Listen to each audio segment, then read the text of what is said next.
Our foot is stuck on the accelerator, and we are heading toward an abyss. It's a dire warning from the head of the United Nations. He says the Arctic is warming and may be ice-free by 2030.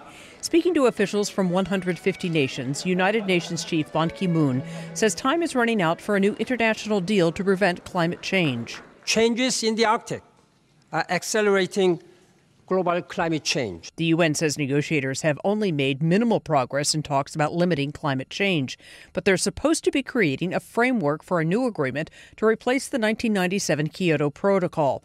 That protocol sets limits on the gases blamed for global warming. Ban says the international community needs to cut greenhouse gas emissions, claiming that climate change could spell widespread economic disaster.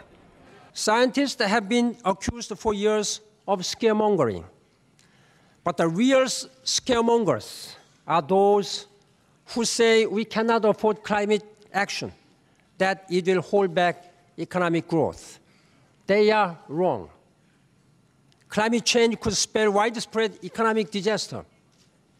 The answer lies in green growth, sustainable growth. One UN official says the cost of stopping climate change will be relatively small. Then we have to embark on a path of mitigation, which incidentally, by 2030, will impose a cost no more than 3% of the global GDP.